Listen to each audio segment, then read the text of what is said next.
Good. I would like कि आप लोगों में से ऑब्वियसली जो अटेम्प्ट करके आए हैं एग्जाम, दे शुड पार्टिसिपेट मोर।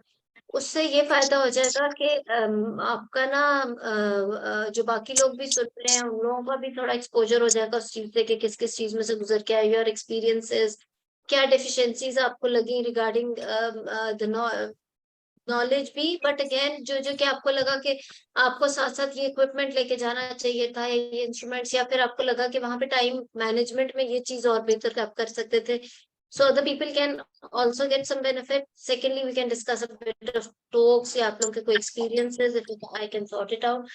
तो जो जो अटेम्प्ट करके आए हैं वो उनकी पार्टिसिपेशन तो बहुत इंपॉर्टेंट हो जाएगी, जो पास हुए हैं या जो नहीं हो सके, या जिन्होंने अपनी फ्रेंड से सुना कि उनके साथ क्या क्या हुआ, तो वी कैन डिस्कस ताकि उसका हल निकाल सके।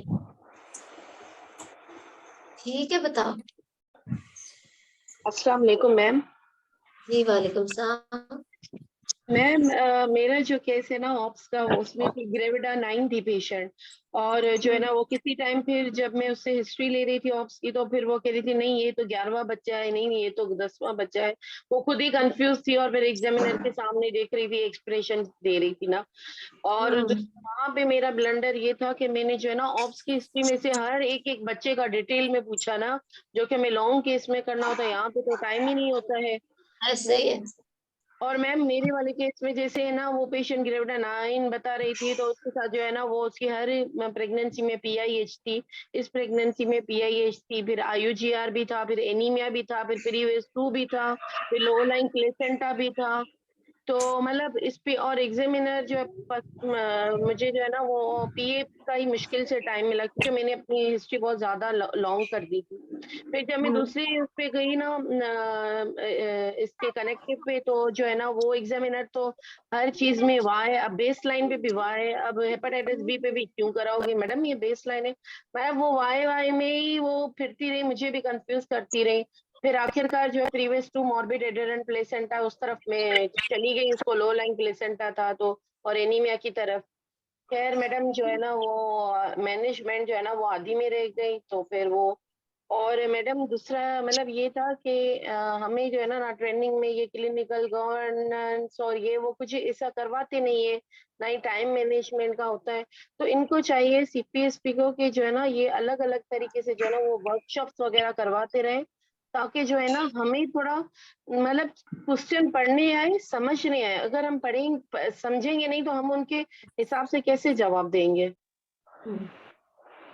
बिल्कुल। Very very good, thank you Fatima. आपने देखो यू पार्टिसिपेटेड और आपने कितने इम्पोर्टेंट पॉइंट्स बताए हैं। देखो एक जो बात है, if I start of with the clinical governance thing, इस तरह के स्टेशन हर रोज ही तकरीबन आए हैं, हमेशा से आते आ रहे हैं। Audit, clinical governance, etcetera etcetera. देखो बात ये आपकी बात बिल्कुल ठीक है, it would have been even better अगर सीपीएसपी वर्कशॉप्स कराते हैं। सीपीएसपी में बहुत वर्कशॉप्स होती हैं, वो तो पार्ट 1 के भी कोर्सेज कराते हैं एक्चुअली। सो यस, अगर इसके इन पर्टिकुलर टू दिस अगर एड ऑन हो जाए, बिकॉज तो वो हो जाए बहुत बेहतर हो जाएगा। लेकिन considering that it's a part of your training और नॉट, हम लोगों को पता ही नहीं होता कि हमारे ट्रेनिंग में हमें क्या क्या चीजें कराई जा रही हैं जो कि एग्जाम, बिकॉज वी हमारी फील्ड शायद ऐसी है, we are so busy in our training, हमारी ड्यूटी आर ज्यादा है, एट द सेम टाइम वो एज ग्रुप ऐसा होता है कि you are in way of making of your family, someone is getting married and then you are doing duties 30 hours की, alternate duties etcetera, और वो भी आर्म ड्यूटीज नहीं, खड़े रहने वाली हर वक्त की, somebody you know, उन सारी सिचुएशन में हमें तो ये समझ ही नहीं आती कि हमारा अदर देन ड्यूटी यानी कि एकेडमिक क्या चल रही है। Actually this clinical governance you are doing, clinical governance every day, you are getting through the audit cycle every day.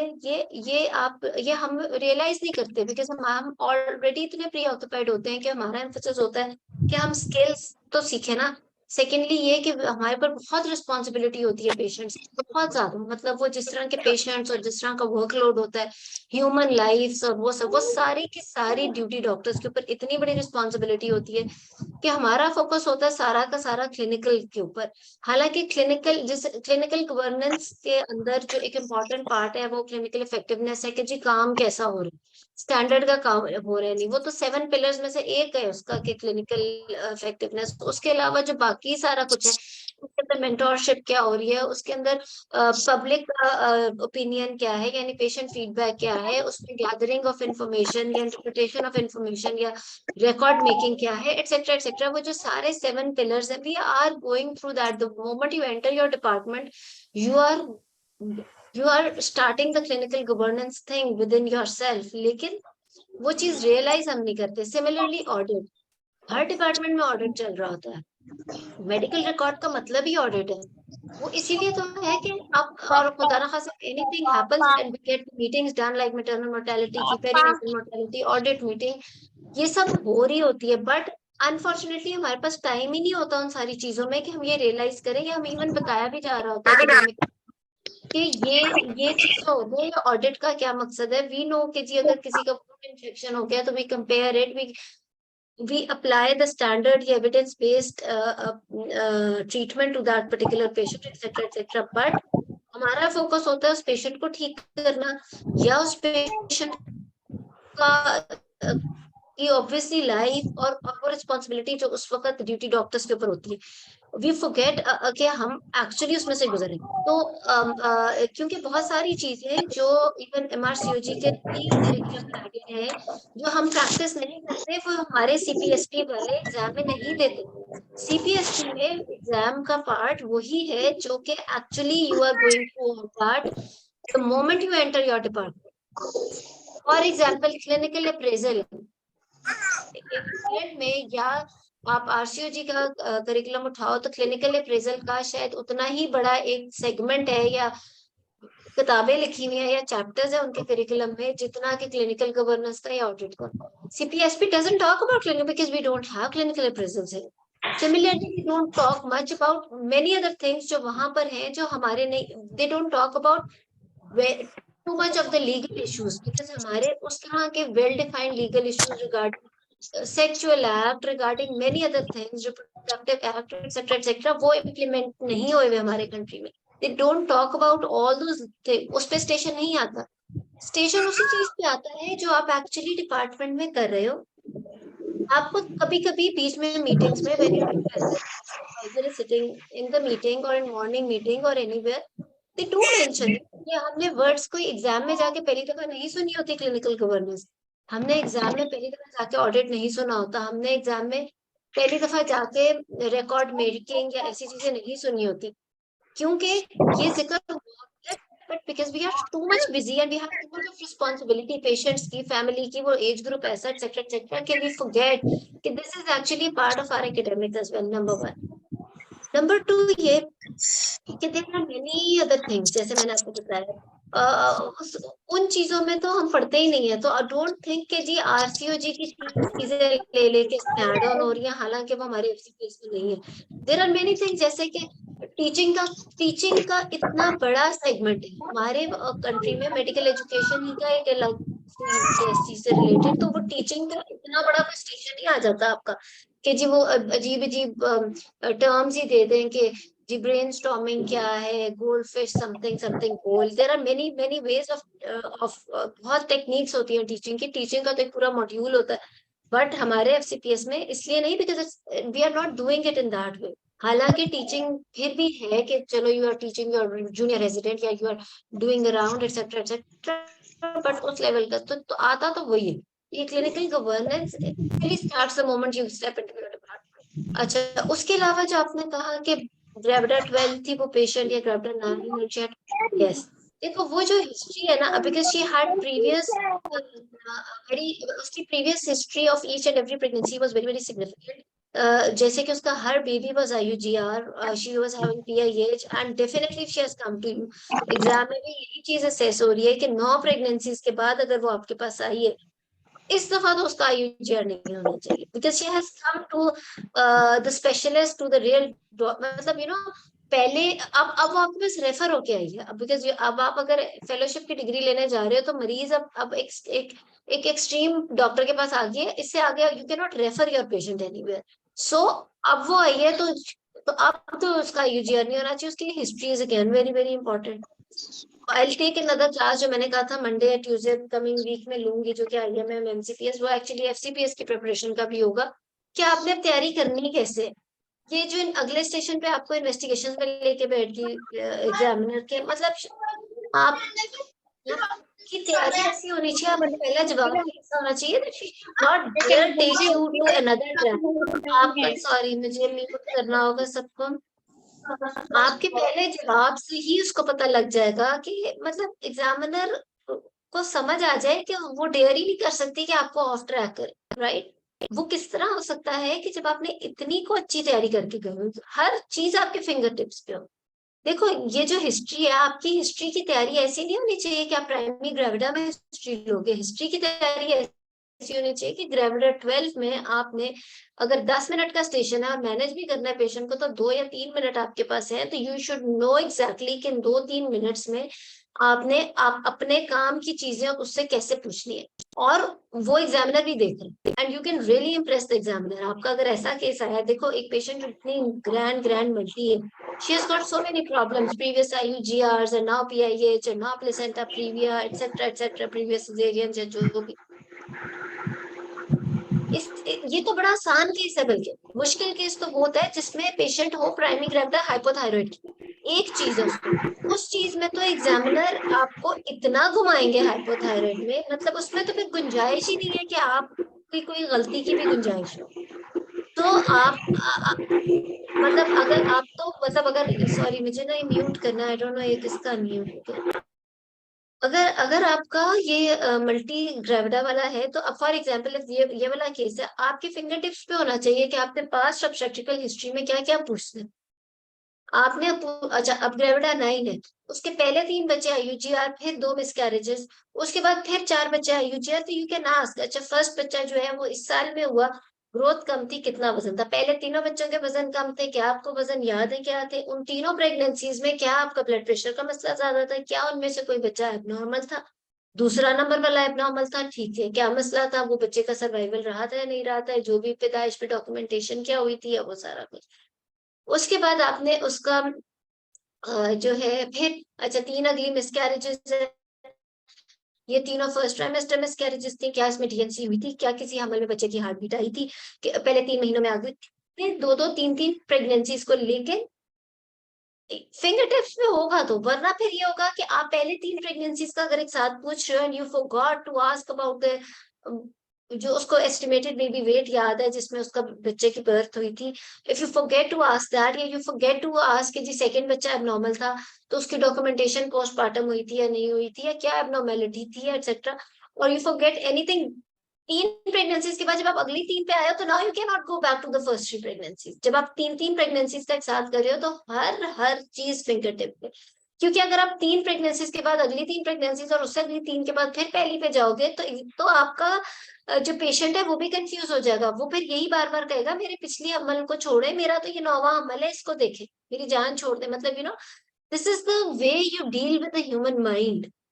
आपने उसको उसको एक सूदिंग और एक स्टोरी की तरह लेके चलना है, so that she can recall her past history quickly, उसको रिकॉल जल्दी करेगी, आसानी होगी, she may not miss any points, she will be very much cooperative with you, क्योंकि आप उसे फैसिलिटेट भी करते जा रहे हो। And then now this present pregnancy में she is having PIH, previa, IUGR, ये अब 3 चीजें आ गई, 3 चीजों में 30-30 सेकेंड्स लगते हैं। If you are really very good in history, जो कि होना चाहिए जब जब आप एग्जाम में जाओ, आपके फिंगर टिप्स में होता है यार कि मैंने पीआईएच में क्या पूछना है, मैंने पीआईएच में उसकी प्रीवियस प्रोबेबल कॉज पूछनी है, तो उसके चलो प्रीवियस आईयूजीआर है, उसमें और क्या कॉज हो जाती है, वो सारे आईयूजीआर के जो आपके रिस्क फैक्टर है माइनर और मेजर, उसको पूछने में कितनी देर लग जाती है, कि आपके पिछले चलो बच्चों में आईयूजीआर था क्या, वो ब्लड प्रेशर का मसला है, किडनी का मसला है, कोई और क्रॉनिक मसला है, ऑटो इम्यून मसला है क्या,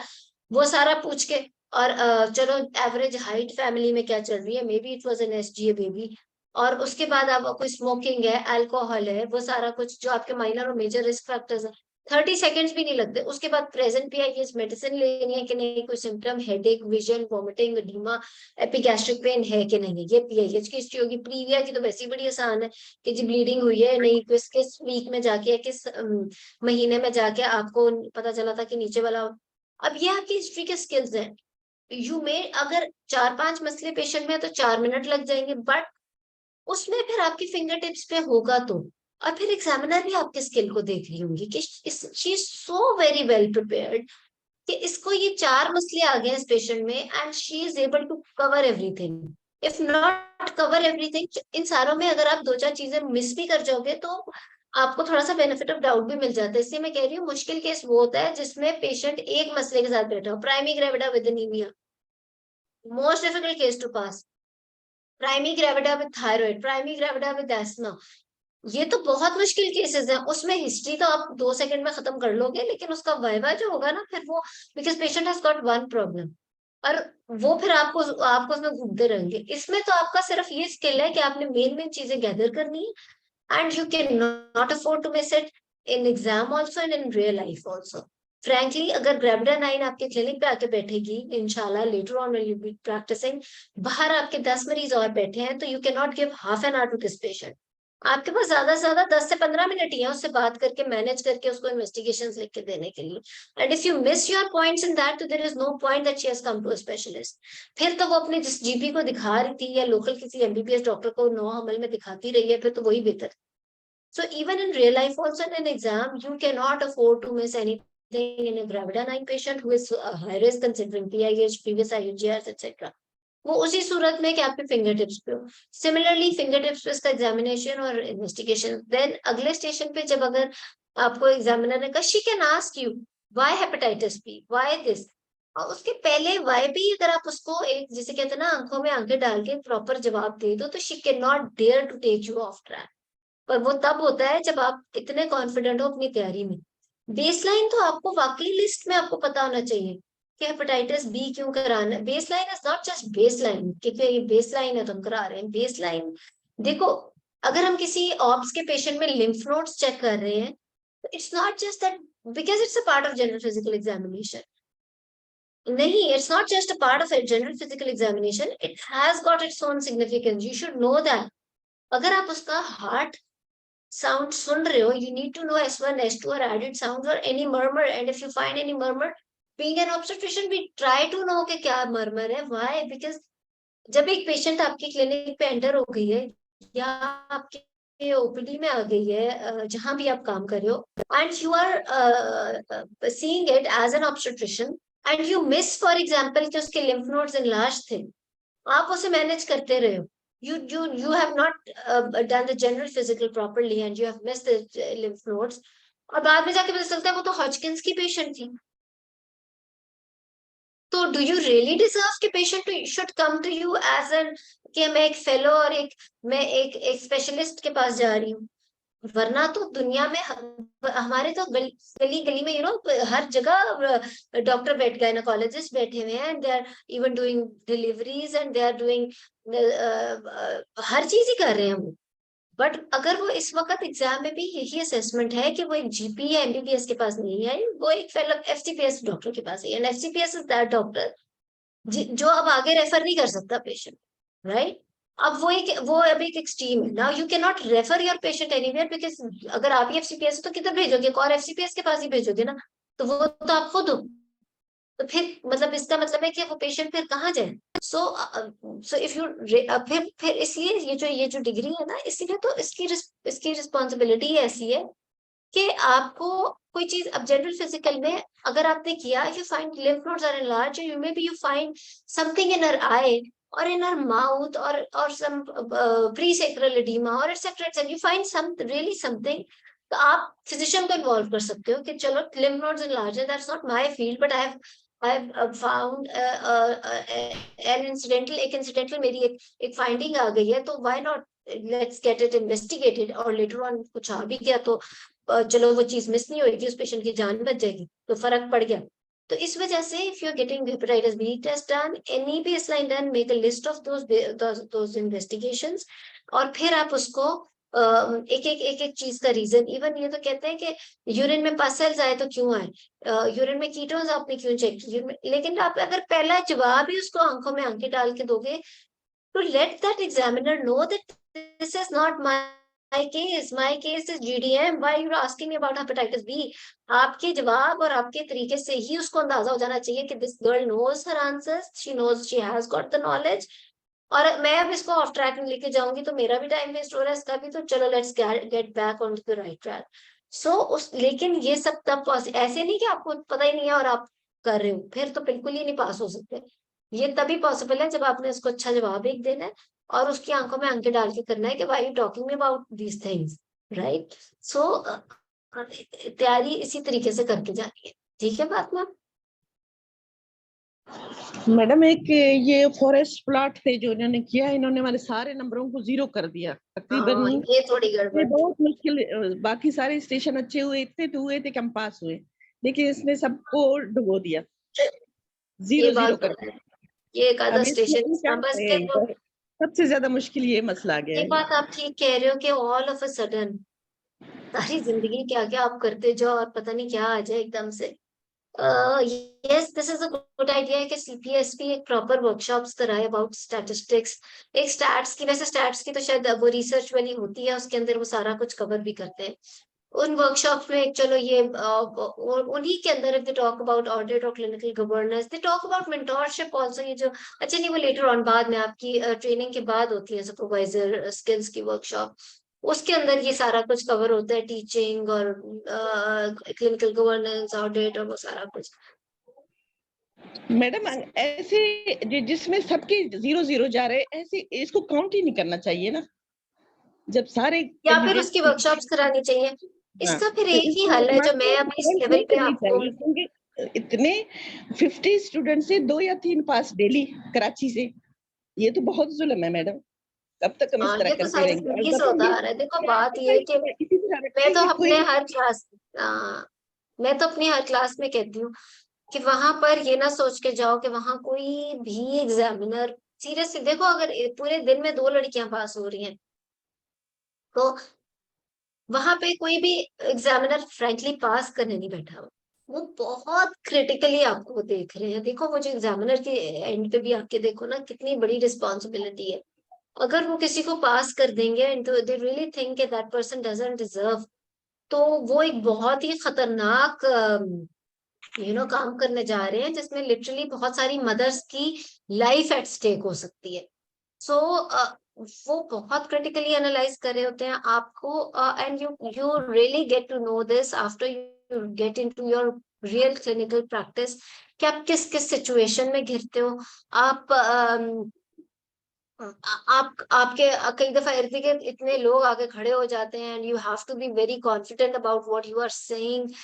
एक एक चीज आपकी और उस टाइम पे आपकी हर चीज जो ट्रेनिंग से लेके, जो आपने ट्रेनिंग में एक्सपीरियंस किया होता है, जो आपने एग्जाम में एक्सपीरियंस किया होता है, जो वो सारी चीजें, वो आपकी बॉडी लैंग्वेज से लेके आपका कॉन्फिडेंस, आपका, जिस तरह मैं कह रही हूँ कि एग्जामिनर को ऐसा जवाब दो कि उसकी आंखों में आंखें डाल के बात करो कि what are you talking. At times you need to do this in your clinic as well, अपने पेशेंट या अटेंडेंट्स के साथ के. बट उस केस में आपकी नॉलेज, आपका skills should be at that level कि you should talk like that. तो इसमें जो आप बात कर रहे हो कि जिसमें 0 आ जाता है, तो उसकी एक तरीका तो उसका ये है कि आप मैं हमेशा ये कहती हूँ कि अपने बाकी सारे स्टेशन पे टारगेट करो कि आपके लिए पासिंग मार्क 70% है. 70% अटेम्प्ट होगा ही तो आप का पास हो सकता है एग्जाम इन सेंस. अब भला जब लड़कियां पास हुई हैं, आई एम श्योर जो 2 पास हुई हैं उनको फॉरेस्ट प्लॉट नहीं पता होगा, वो क्या आसमान से उतरी, वो आसमान से नहीं उतरी. सो उनका भी वो 0 आया है, वो उनका भी नहीं ठीक हुआ. बट बाकी सब स्टेशन पे you have to get 70-80% marks so that आपका वो स्टेशन कवर हो.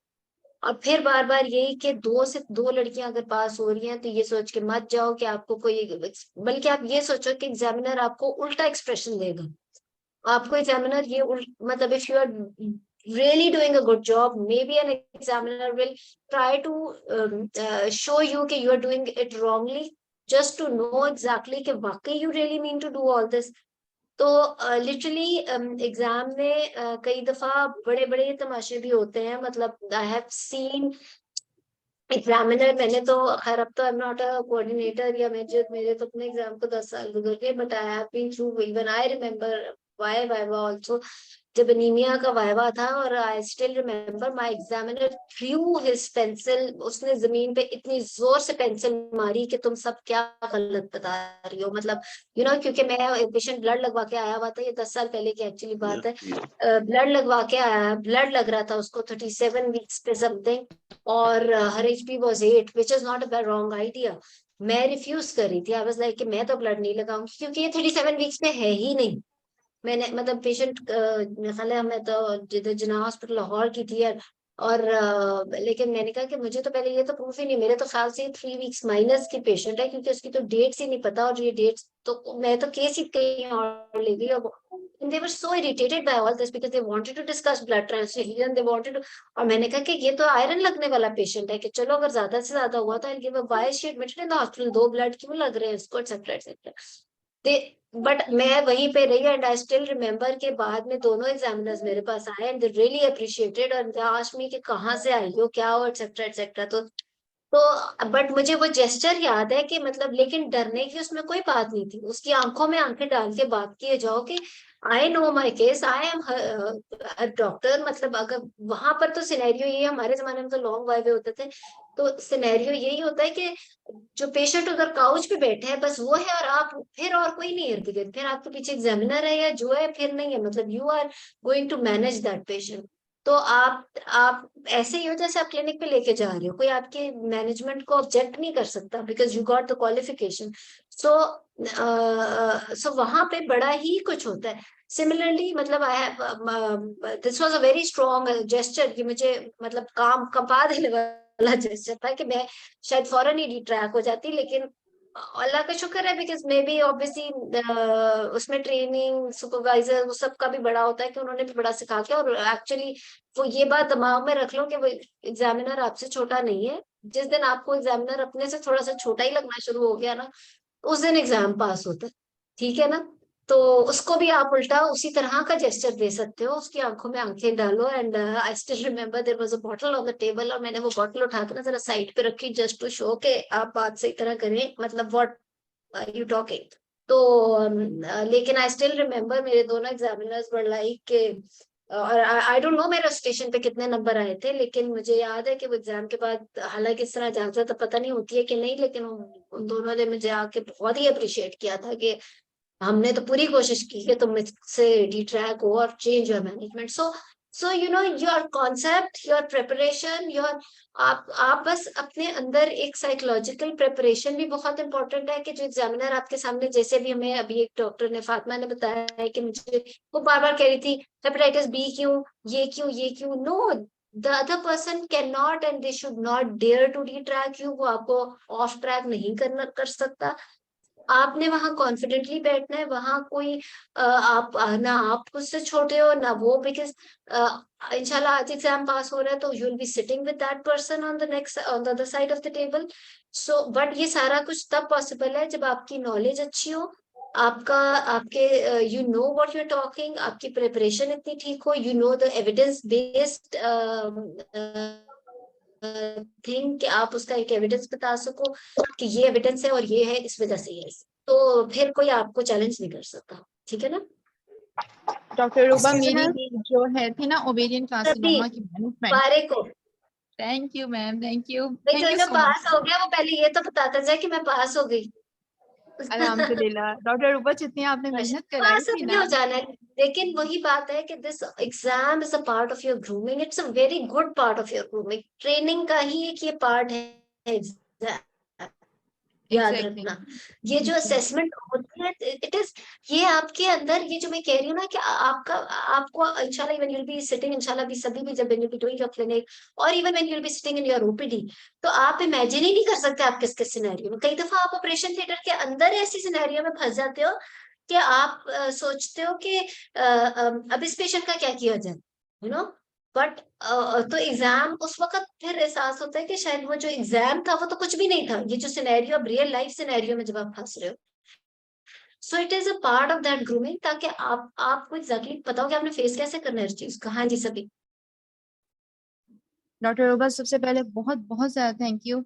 मैं अपने हाँ तमाम जूनियर्स को कह रही हूँ कि मैम अरूबा का कोई लेक्चर नहीं छोड़ना। मैंने आपका कोई लेक्चर नहीं छोड़ा था, पुराने वाले भी निकाल के सुने थे। Thank you so much. क्योंकि वो थैंक यू। एक, मेहनत आप सबकी भी होती है, साथ फिर ही होता है, हम तो सिर्फ एक रास्ता दिखा रहे होते हैं यार। बाकी मैम जो अभी आपने बात की ना, मेरे ओवेरियन कार्सिनोमा, ओवेरियन सिस्ट की वजह से, तो उस पे मैम एग्जैक्टली एग्जामिनर ने मेरे साथ यही किया कि why you want the basic health profile, मेरे पास आगे जाओ। और वो मैंने ऑब्जर्व किया था, वो जिन जिन को ऐसे कह रही थी ना बच्चियां, उसी वक्त बेसिक हेल्थ प्रोफाइल छोड़ के तो कोलीग्स जो थी वो उससे स्पेसिफिक मांग रही थी। लेकिन मैंने कहा नो मैम, मेरा पेशेंट जो है वो अब आगे सर्जरी के लिए जा रहा है, तो without knowing her CBC, without knowing her viral status, how can I go to the surgery, तो आई नीड। तो फिर उन्होंने कहा अच्छा पूछो, बड़ा मुंह बना के।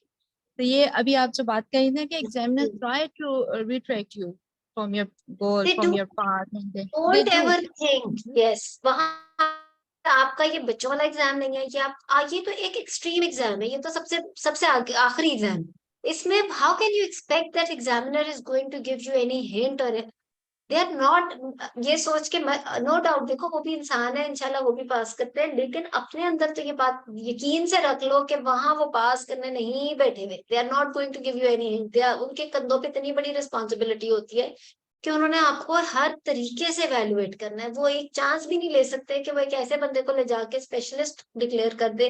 जैसे मैंने कहा कि अगर आप क्लिनिक पे बैठे हो, nobody is going to challenge your management because you got the degree, आपके पास वो क्वालिफिकेशन है कि कोई आपको चैलेंज नहीं कर सकता कि आप इस पेशेंट को डायरेक्ट सिजेरियन क्यों कह रहे हो या डायरेक्ट नॉर्मल डिलीवरी क्यों कह रहे हो, क्योंकि वो जो डिग्री मिली है उसी की तो रिस्पॉन्सिबिलिटी उन लोगों के ऊपर है जो एग्जाम लेने वहां बैठे हुए। तो डोंट एवर थिंक कि वहां पे आपको कोई कोई अच्छा जेस्चर देने के लिए बैठा हुआ है या कोई आपको हेल्प करने, बल्कि एट टाइम्स वो इतना, जब आप बहुत ही अच्छा जा रहे हो तब तो वो आपको बहुत ही नेगेट करने की भी कोशिश करते हैं, जस्ट टू सी कि वाकई में यू आर दैट गुड। ठीक है ना। सो आपने इन चीजों को बस आपने अपने ऊपर होल्ड रखना है कि you know what you're talking and you know your patient. वो आपको डिट्रैक्ट करें, एक जवाब दो फटाफट और वापस अपने जेस्चर से वापस लेके आओ, let them know that how can you detract me. ठीक है। तो मतलब ये भी एक तरीका है पूरा मैनेज करने का। अस्सलाम वालेकुम मैम। वालेकुम मैम सलाम। सबसे पहले तो मैम थैंक यू। और मैम मैं भी पास हो गई हूँ, लेकिन मैं अपनी जूनियर्स को ये बताना अरे चाहती हूँ कि बहुत जो थैंक यू। एग्जाम, एक सेकंड हाला, यस मैम, स्पेशली जो आए हैं जो पास हो गए, thank you very much. We need your feedback, your advice. आपकी एडवाइस इस वक्त शायद मेरी एडवाइस से ज्यादा इंपॉर्टेंट है, क्योंकि आप अभी एग्जाम देखे नहीं। तो मैम प्लीज लाइक अगर मैं पार्टिसिपेट करो, लोगों को एडवाइस की।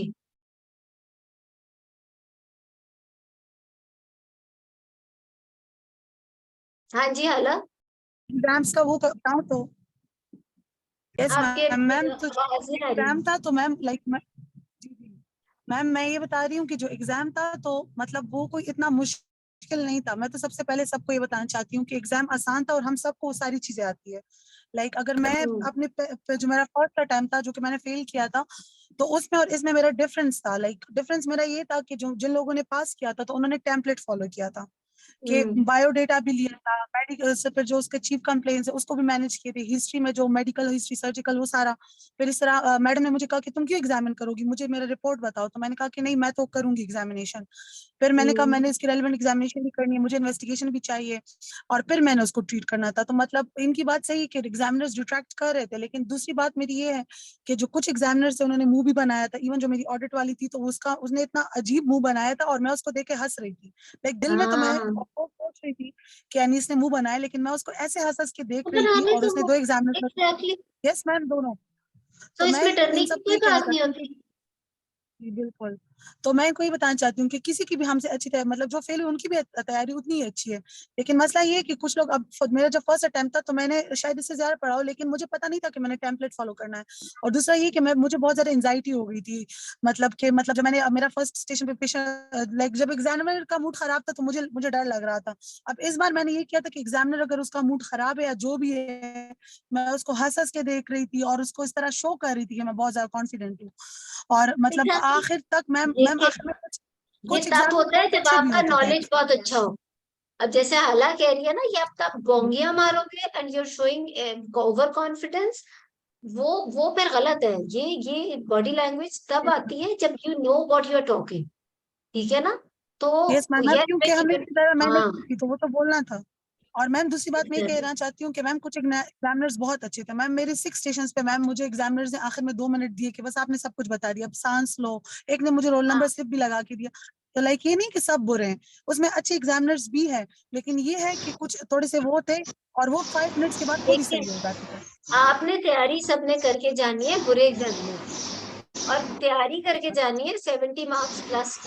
ये याद रखो, अच्छा एग्जामिनर की तैयारी करके जाओगे और वहां बुरा आ गया ना, तो फिर how can you deal with it?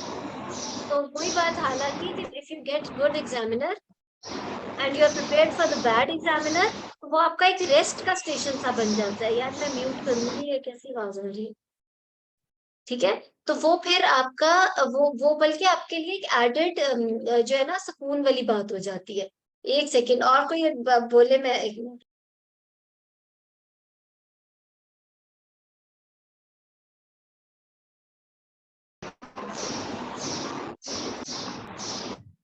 मैं यहाँ अपने तमाम कोलीग्स को ये कहना चाहती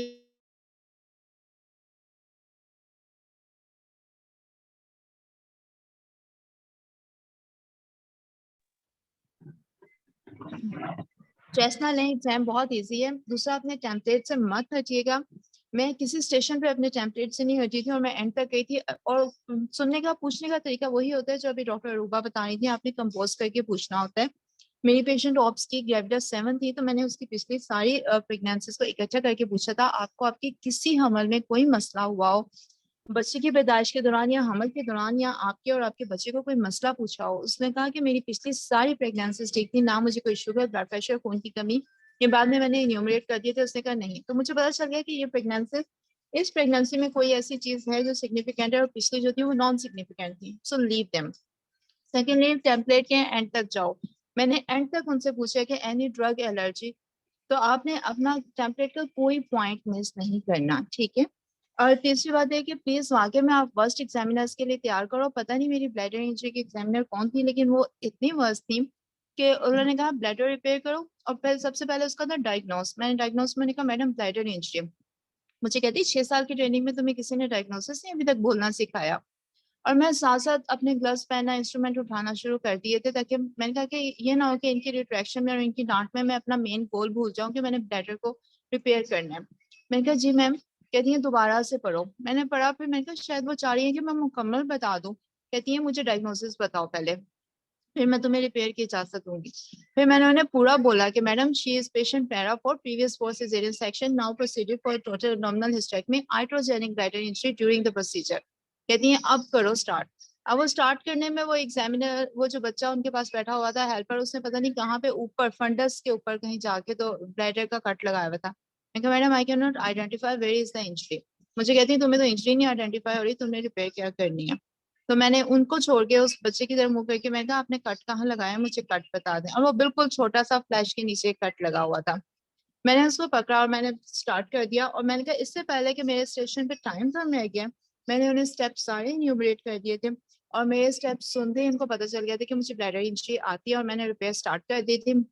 और टाइम इतना कम था कि मैं हाथों से नोट्स लगा रही थी कि इंस्ट्रूमेंट जो थे वो प्रॉपरली, वो बहुत गंदे ग्लव्स होते हैं उसके अंदर काम नहीं कर रहे थे, और इंस्ट्रूमेंट बहुत ही गंदे रखे हुए थे। सो बात यह है कि एग्जामिनर आपको जितना मर्जी रिटेट करे, अपने टेम्पलेट से ना हटें, अपनी जस्टिफिकेशन से ना हटें, अपने स्टेप से ना हटें। और बात डॉक्टर रूबा वाली है कि अगर आपकी थ्योरी बहुत स्ट्रांग हो ना, फिर आप आंखों में आंखें डालते हैं। अल्हम्दुलिल्लाह मुझे बहुत अच्छे स्टेशन आते थे कि मैंने उनकी आंखों में आंखें डाले कि मुझसे पूछे आप इसके बारे में क्या पूछना चाह रही हैं। मैं उन्हें इतनी डिटेल में पूछ के गई थी। और देखो, अल्हम्दुलिल्लाह एग्जामिनर बहुत अच्छे होते हैं। सीपीएसपी कभी रिस्पॉन्ड नहीं करती। मैं अपनी अम्मी को आके बता रही थी, मुझे 7 एग्जामिनर्स ने उठने से पहले कहा माशाल्लाह यू आर पास। कोई एग्जामिनर नहीं आपको बताता स्टेशन के ऊपर। और मैं फिर भी जो 5 मुझे नहीं आता पता था जिन्होंने रिस्पॉन्ड नहीं किया था, मैं घर आके उनके लिए रो रही थी, पता नहीं उन्होंने क्या कहना है जब तक रिजल्ट नहीं आया। सो बी एग्जैक्टली, वेरी कॉन्फिडेंट।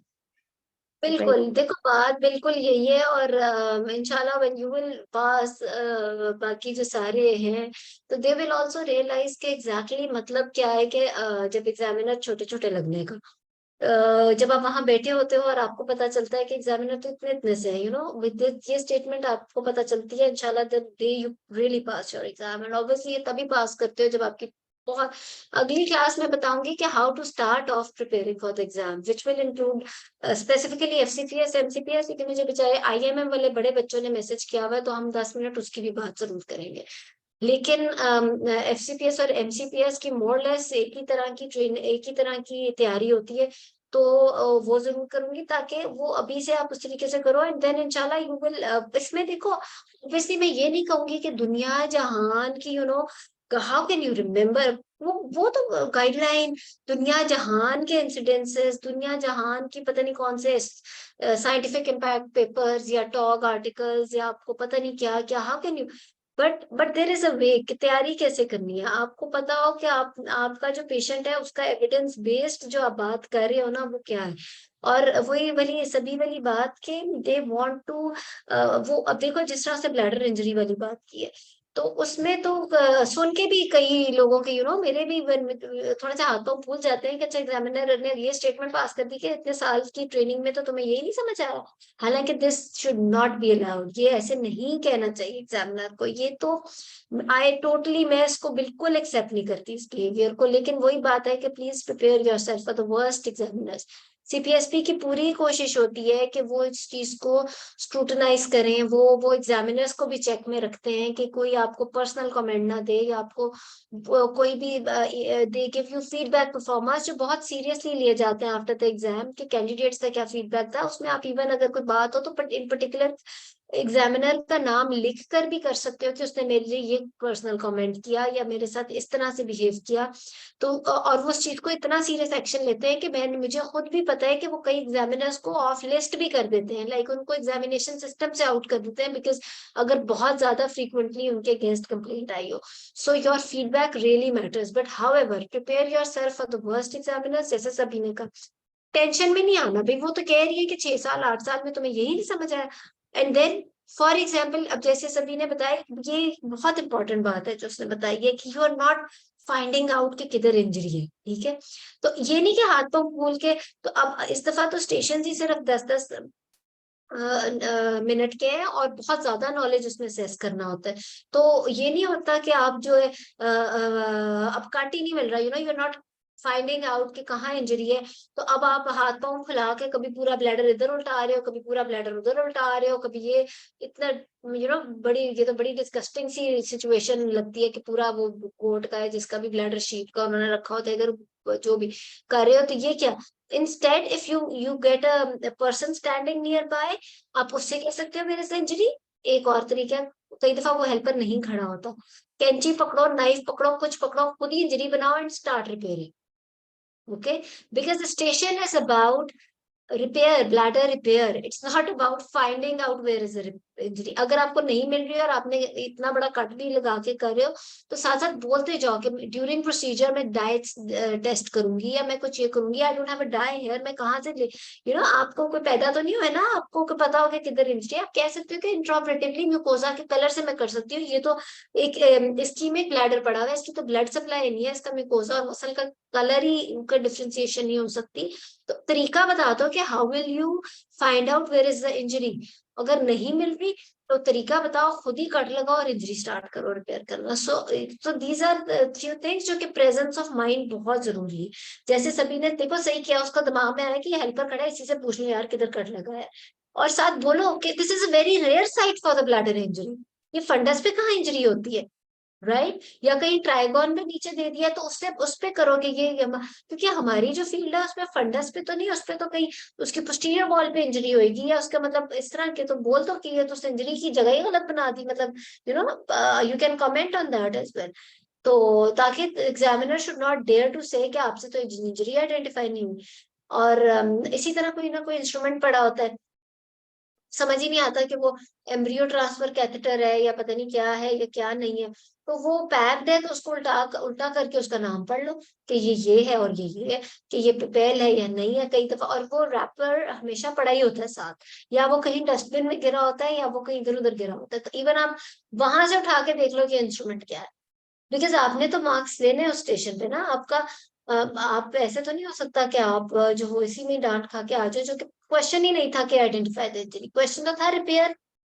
ठीक है, तो वो आपने जो है ना उधर प्रेजेंस ऑफ माइंड दिखाना है। ठीक है, और बताओ कोई और एक्सपीरियंस किसी ने, किसी का, people have bad experiences as well, तो शुक्र है पास वालों के तो भी अच्छे भी है और बहुत अच्छी एडवाइसेस आ रही है। जो नहीं भी पास हुए आप आओ, जैसे आई एम श्योर एक दो के भी बहुत सारी क्वेरीज भी हुई होंगी सवाल, और बताओ अपने एक्सपीरियंसेस।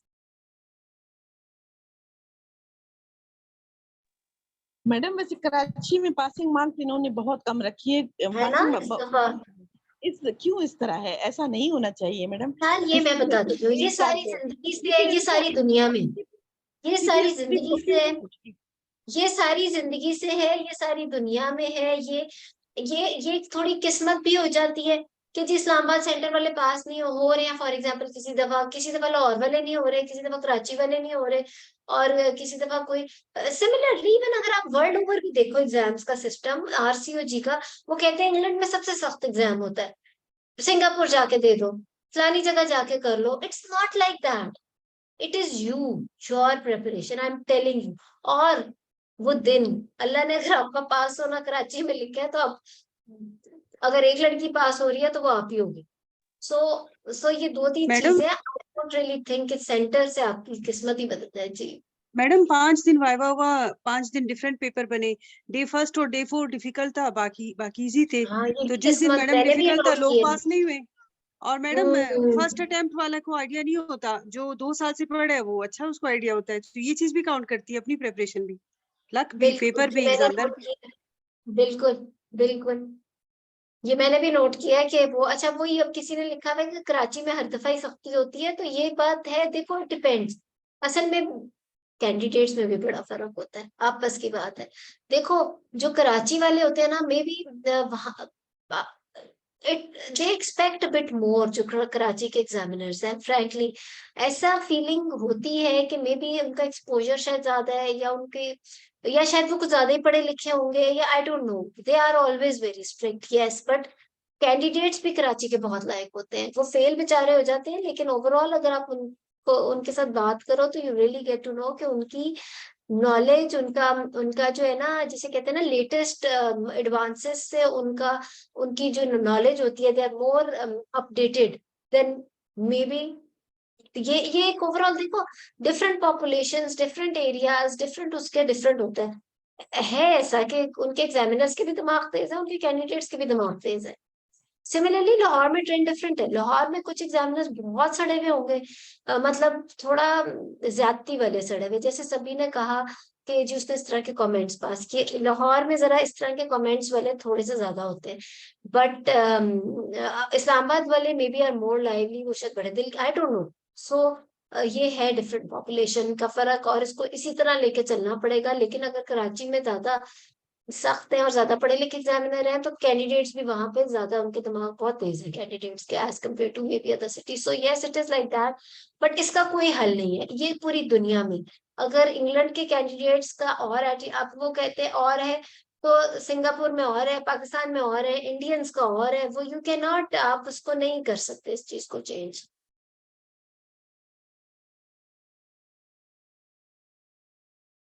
हाँ, ऐसा ही है, किसी ने कहा इस्लामाबाद के एग्जामिनर्स बड़े कूल हैं, वहाँ के एनवायरनमेंट की वजह से। So you can not change, ये तो आपका फिर एक एटमोस्फेयर और वो सब चीजें होती हैं, उसको तो ऐसे ही लेके चलना है। कुछ लोग कहते हैं मैं कराची में नहीं देती, मैं इस्लामाबाद जाके इस्तीफा दूंगी, वो अपना सेंटर वो करा लेती है। पता नहीं, नहीं पास होना होता तो वहां भी नहीं होते। मैम इस्लामाबाद में भी लोग फेल हुए, कराची से लोग इस्लामाबाद एग्जैक्टली, चले गए। एग्जैक्टली। मैडम अपनी तैयारी भी होती है, लक भी और है। वो ज्यादा मुश्किल हो जाता है, पैसे भी ज्यादा लग जाते हैं, घर छोड़ के गए होते हो नई जगह पे, फैमिली अलग अफेक्ट हो रही होती है, आपको आपका स्ट्रेस अलग होता है कि बच्चे कहाँ छोड़े, क्या छोड़ा, 2-4 दिनों के लिए मैं कहीं और आके बैठ गई हूँ, आधी किताबें मैं कराची भूल आई हूँ। वो और वो कोई आसान काम नहीं होता दूसरा सेंटर करा के करना। अस्सलाम वालेकुम मैम। जी वेलकम सर। मैम मेरा एक एक्सपीरियंस भी है, और ऑल्दो मेरा पास नहीं हुआ, मेरा जो था ना शॉर्ट केस, जो लाइव पेशेंट था, मैडम उसने मुझे कोई प्रेजेंटिंग कंप्लेंट नहीं बताई। अब मैं उससे पूछ रही हूँ कि तुमको क्या मसला है, कहती है जी मेरे पेट में हल्का हल्का दर्द होता है, प्रीवियस वन थी। और वो अब मैं प्री टर्म की लाइन पे सोचने लगी तो वो कहती है कि मैं आज ही आई हूँ। तो मैंने ये सोचा कि अगर प्री टर्म का पेशेंट है तो वो थोड़ा सा मैनेज होके तो वार्ड से इधर आएगा, ऐसे तो नहीं डायरेक्ट ओपीडी से उठा के इधर ले आएंगे। हाँ उसने कहा मैं रेगुलर चेकअप के लिए आई हूँ और मेरे पेट में दर्द होता है और नीचे वजन बढ़ता है। अच्छा मैडम, मैं उसके साथ मत्था मार मूर के एग्जामिनर के पास चली गई हूँ। वो अब कहे कि इसको तो नहीं है प्री टर्म, कहती है कि इसने आपको कुछ नहीं बताया। मैं उसकी तरफ देख रही हूँ, ये शुक्र है कि मेरे पास टाइम बच गया था। अब एग्जामिनर ने मुझे बस इतना कहा, कहती इसने कोई यूरिनरी कंप्लेंट नहीं बताई। मैंने कहा नहीं मैडम, मैंने उससे हर चीज पूछी, आपको ये है ये है ये है, नहीं बताया।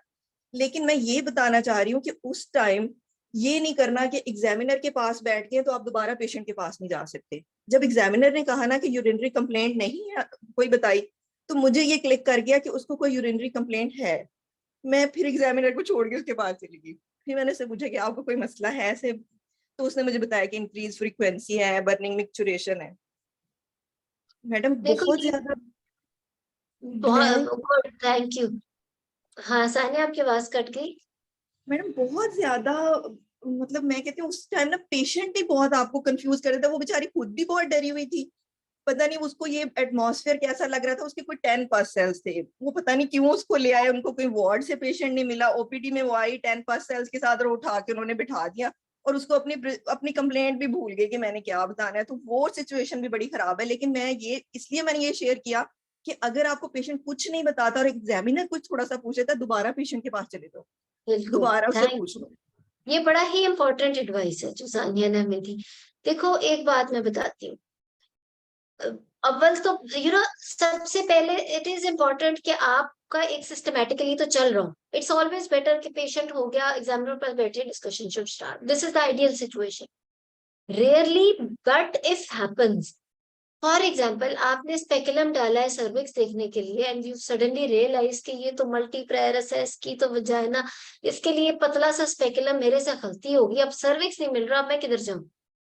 देखो उस वक्त परेशान, although again this is a rare situation, it's not an ideal situation, लेकिन अगर हो गया तो इतना बड़ा गुनाह नहीं है, निकालो और बड़े वाला स्पेकुलम डाल दो, बिकॉज सर्विक्स तो देखनी है, पैप्समेयर तो लेना है उसमें। फिर ये नहीं कि अब छोटा डल गया और वो हम गुम गए अंदर और you are not able to see the cervix और पेशेंट को अलग डिस्कम्फर्ट दिए जा रहे हैं। निकाल लिया तो गुनाह होगा, एग्जामिनर फेल कर देगा, ना निकाला तो सर्विक्स कैसे मिलेगा। You the moment you realize that this speculum is not the right speculum and you've done a little mistake maybe, और चलो जो भी, be very very confident, उसी वक्त वो speculum निकालो और दूसरा बरसई वाला डाल लो, ठीक है। तो ये कोई, because this is what you'll be doing in your clinic also, क्या हम उसका करना छोड़ देंगे pap smear जिसका हमें cervix नहीं मिला? हम तो ढूंढ के ही छोड़ेंगे ना उसका cervix, हमने तो करना है। Similarly, if you have missed anything in the history और आप आगे एग्जामिनर के सामने बैठ गए हो और आपके पास टाइम है तो आप अवेल करो, इतना बड़ा गुनाह हो नहीं होता, ठीक है ना। सॉरी।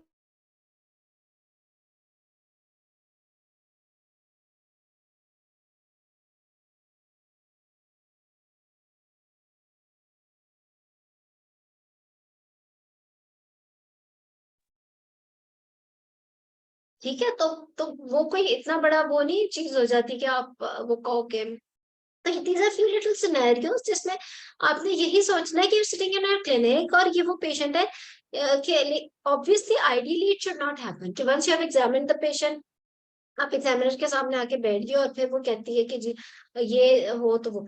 और सेकेंडली ये कि वही बात है, अभी जैसे सर ने हमें बड़ा अच्छा एक सिनेरियो बताया कि नहीं पता चल रहा है यार, नहीं प्रेजेंटिंग कंप्लेंट के क्या केस किस चीज का है। देखो हमारी फील्ड ऐसी है कि मोर देन 70-80% तो हम प्रेजेंटिंग कंप्लेंट सुनते ही हमें पता चल जाता है कि ये जो केस है ये फाइब्रॉइड का है, ये एचएमवी का है, ये इनफर्टिलिटी का है, ये ओलिगोहाइड्रोएमनियोस है, या यूजीआर है, या ये पीआईएच है। हमारी तो प्रेजेंटिंग कंप्लेंट हमारा डायग्नोसिस होती है। But there are few cases जैसे अभी सर ने बताया, वेग से सिम्टम्स है, पता ही नहीं चल रहा, बी वेरी वेरी कॉन्फिडेंट। पहले तो ये देखो कि आई क्यों, उसने पेन बोल दिया तो पेन की पूरी डीडी 2 सेकंड में आप पूरी कर सकते हो, 30 सेकंड्स में। बावल, ब्लैडर, ऑब्स आप करो और मस्कुलर, ये 4 इसके कॉजेज होते हैं। इसको आप रूल आउट कर लो, कुछ ना कुछ शायद मिल ही जाए। उसके अलावा अगर आपको लगता है कि उस पेशेंट को कोई जरूरत ही नहीं थी आके एडमिट होने की, तो यू कैन सिट एंड से in front of the examiner. For example, एक पेशेंट लगी हुई है मुझे एचएमबी, ना उससे कभी आयरन ली ना कभी कुछ, एज भी उसकी 14। तो इसका मतलब है कि उससे मसला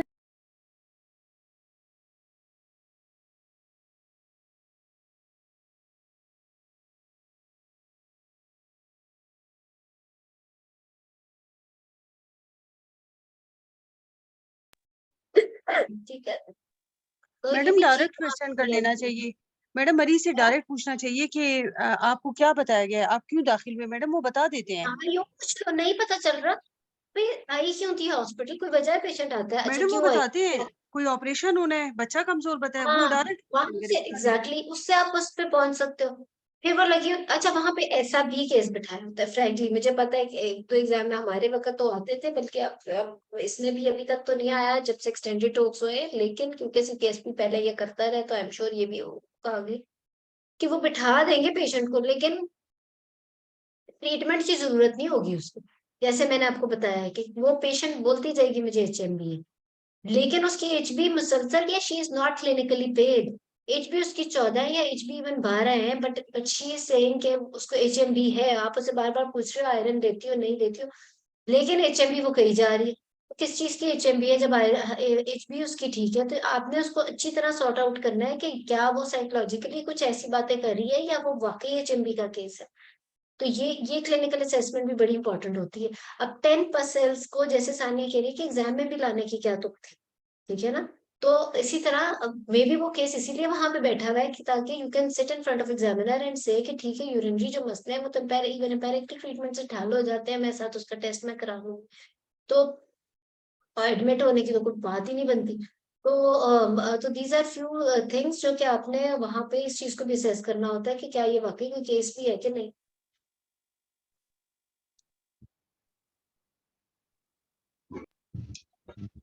अस्सलाम वालेकुम मैडम। जी वालेकुम सलाम। मैम मैं ये बताना चाह रही हूँ, मेरा एग्जाम नहीं पास हुआ, लेकिन एक स्टेशन ऐसा था कोलिस्टेसिस पे, तो मतलब हमें तो ये मतलब जैसे आता है कि वहाँ पे रोल प्लेयर बैठा हुआ है, तो बस हमें तो यही लगता है चलो बस इसकी काउंसलिंग है, रोल प्लेयर के साथ ही हमने सारा स्टेशन करना है। लेकिन उसमें ये था कि एक क्वेश्चन ये था कि आपने रोल प्लेयर की काउंसलिंग करनी है, और नेक्स्ट क्वेश्चन ये था कि आपने मैनेजमेंट एग्जामिनर के साथ डिस्कस करनी है। तो मेरा दिमाग उस टाइम इतना नहीं चला कि मैं मतलब जो लास्ट वाला है कि discuss it with the examiner ना, तो मैं मतलब उसी रोल प्लेयर के साथ ही डिस्कस करनी शुरू हो गई। तो बस एग्जामिनर उसने माइंड कर लिया, उसने मुझे कहा कि तुम इस चीज को नहीं देखती हो, ये तो मेरे साथ डिस्कशन है, अब तो तुम्हारा सारा, और मेरे तो 7-8 मिनट्स इसमें चले गए। तो मतलब वो मुझे पहले अगर कह देती तो शायद वो मेरा टाइम थोड़ा बच जाता। 8 मैंने मिनट में बताया आपने वहां मुझे आपको पास करने नहीं बैठा हुआ कोई है, ठीक है? आपने जो है देखो, ये अपनी तरफ से तो सीपीएसपी ने आसान स्टेशन किया है। अगर अगर पेशेंट से management discussion is difficult and more time consuming, उसमें आप कम पॉइंट्स कवर कर सक रहे होते हो, क्योंकि आपको उसको समझाना मुश्किल है about the bile acids, about the levels, about you, it's difficult for you to explain to her about the antihistamines and etcetera etcetera. Examiner को तो आपने फटाफट बस सिर्फ नाम ही लेनी है चीजों के। तो ये तो उन्होंने स्टेशन अपनी तरफ से आसान इसलिए किया हुआ कि रोल प्लेयर से इंटरेक्शन तो आपका थोड़ा आधे आधे स्टेशन में उन्होंने इंटरेक्शन देख लिया, और फिर मैनेजमेंट डिस्कशन है विद द एग्जामिनर। तो लेकिन yes you missed this point, जो कि जिसकी वजह से उल्टा ही पड़ गया आपको। लेकिन ये है कि और ये बहुत इंपॉर्टेंट पॉइंट है ये तो ऑब्वियसली, और मैंने ये बताया कि वहाँ हेल्प करने तो नहीं कोई भी वहां बैठा हुआ, nobody is going to help you. जी मैडम, तो मतलब इसका ये कि आपने सिनेरियो को इतने गौर से पढ़ना है कि अगर उसमें रोल प्लेयर की काउंसलिंग है तो अगला स्टेप भी देख लेंगे, अगला अगर एग्जामिनर के साथ है तो वो एग्जामिनर के साथ ही करें, क्योंकि फिर इस पे वो आपको माइंड करेंगे और आपको मैं हाल में मार्क्स काट देंगे कि यार तुमने मेरे साथ क्यों नहीं डिस्कस किया, तुम पेशेंट के साथ ही करी जा रही हो। जो सिनेरियो होता है ना रोल प्लेयर वाला, उसके अंदर याद रखना, it's not just assessment of your knowledge, it's assessment of your communication skills and your body language also. इसमें बहुत इंपॉर्टेंट है कि how are you communicating with the role player, आप उसको क्या काउंसलिंग कर रहे हो, आप उसको साथ उससे क्या पूछ रहे हो क्या नहीं। जहां रोल प्लेयर लिखा हो ना स्टेशन के ऊपर, उसमें आपकी body language, even the way you are sitting, जिस तरह से आप उसे फेस कर रहे हो पेशेंट को, वो चीजें भी नोट हो रही हैं। ऑल्दो उसके मार्क्स शायद 0.5 ही हो, या होके तो जरूर उसकी वेटेज तो जरूर होती है, लेकिन शायद उसकी वेटेज उतनी ना हो जितनी नॉलेज की है। लेकिन ये चीजें इतना डिफरेंस क्रिएट कर सकती हैं कि किसी के अगर 70 मार्क्स आ रहे हैं तो 80 भी आ सकते हैं, just because your body language, your confidence, your the way you were communicating with the patient was so good. And इसके अंदर आपका communication with the role player की असेसमेंट थी और कम्युनिकेशन विद द एग्जामिनर की असेसमेंट थी, ठीक है ना? जी मैडम काउंसलिंग का जो भी स्टेशन हो मैडम, उसमें उसकी अपनी इंट्रोडक्शन करके उसकी ब्रीफ हिस्ट्री एक लाइन में लेनी होती है, वो जरूर लेनी है, क्योंकि उसमें मिसिंग देखो, इन्फॉर्मेशन होती है। उसमें तो वही पार्ट होता है ना जो काउंसलिंग के आपके सारे स्टेप्स है, इंट्रोडक्शन वगैरह के साथ, जस्ट टू नो कौन अटेंडेंट्स है ये वो, and then you need first task कीजिए। अच्छा, सबसे पहले तो ये बताया आपको खुद क्या पता, ठीक है ना? और फिर उससे रिलेटेड, फॉर एग्जांपल आईयूडी है, बेचारी की पिछली भी आईयूडीज हुई हुई है, लेकिन आपको नहीं पता, तो यस यू कैन आस्क, थोड़ी एक लाइन में हिस्ट्री में आप पूछ सकते हो कि अच्छा आपके प्रीवियस थे या नहीं थे। कई दफा सिनेरियो में पूरा सब कुछ दिया होता है और हिस्ट्री में लेने की जरूरत नहीं होती है, आपने उस पॉइंट से आगे ही काउंसलिंग करनी होती है। मोस्टली तो यही होता है वैसे। मैडम हिस्ट्री को थोड़ा सा टच करना होता है उसमें, थोड़ा सा, ज्यादा नहीं, सकते हैं थोड़ा सा, हाँ बिल्कुल कर सकते हो अगर थोड़ा आपको कोई टच। एडिड चीज चाहिए, बिल्कुल ठीक है। So with special thanks to all दोस्त जिन्होंने पार्टिसिपेट किया है, क्योंकि ये तो मैं कहती हूँ सदका जारिया ही है कि हर एक को थोड़ा सा पता चले कि वहां सिनेरियो क्या होता है। और बार बार वही चीज कि this is not an exam जो कि बिल्कुल वहां पास वाला लेके बैठे होंगे। ये कोई आम बात नहीं है कि इतनी लड़कियों में से 2 लोग सिर्फ पास हों, वो 2 वाकई थोड़े से एक्स्ट्रा ऑर्डिनरी होते हैं तो पास होते हैं। एवरेज स्टूडेंट्स जो होते हैं वो एक्चुअली एवरेज नहीं होते, they may even be better than them. लेकिन वही बात है कि उनको थोड़ी सी नॉट नॉलेज बढ़ाने की जरूरत है, ना कुछ और, थोड़ा सा ग्रूमिंग इन अ सेंस के how are you going to face many situations in life as well, जो कि एग्जाम में हो रही हैं। तो it's a part of the training. जो बार बार उसमें से गुजरते हैं वो उसमें और ज्यादा, जब तक उस लेवल पे नहीं आ जाते कि you are really able to go and face public and to face your patients, तब तक मैनेजमेंट मोर देन 90% ठीक करते हैं। क्योंकि ट्रेनिंग इतनी, आप इतना एक्सपोजर, इस तरह की ट्रेनिंग तो, पेशेंट हैंड्स ऑन वाली ट्रेनिंग तो दुनिया में कहीं नहीं है जो ये है। बट वही हैंड्स ऑन की वजह से we forget the academic part. तो लेकिन वही बात है कि कोई भी ट्रेनिंग 100% नहीं हो सकती, तो वो खुद ही थोड़ा सा कवर करना होता है कि whatever you are doing, अब ये स्टेशन सारे होंगे तो उसके मुताबिक आप साथ साथ अपना पढ़ाई का भी कवर कर सकते हो। लेकिन अगेन प्लीज, बार बार अगली क्लास हम करेंगे प्रिपरेशन से रिलेटेड, लेकिन उसमें एक बहुत इंपॉर्टेंट एडवाइस ये है कि ग्रुप बनाओ, स्पेशली एक्सटेंडेड टॉक्स की तैयारी के लिए, ताकि उसमें ज्यादा से ज्यादा डिस्कशन हो, ज्यादा से ज्यादा पार्टिसिपेशन हो। वही बातें एग्जाम में बहुत काम आती हैं। एक एग्जामिनर बने, एक कैंडिडेट बने, 5, अगर 6 लड़कियों का ग्रुप बने तो एक कैंडिडेट बने, 5 उसके एग्जामिनर्स बने, ताकि वो पांचों से सवाल करें। और इस तरीके से वो टॉपिक का हर एस्पेक्ट कवर होगा, उसको जवाब देने का सही तरीका आएगा। This is actually the right way कि आप इसके एग्जाम की कैसे तैयारी कर सकते हो। तो खैर, बहरहाल will discuss it in the next class also. और बड़ा अच्छा आप सबका फीडबैक था, थैंक यू। जो पास भी हो और जो नहीं भी हो उन्होंने अगले में पास हो जाना है इंशाल्लाह, ठीक है? तो चलो फिर इंशाल्लाह फिर अगले में मुलाकात होती है, देन विल डिस्कस। फिर हम जरा उसमें सही वाली तैयारी वाली चीज की कर लेंगे कि किस तरह से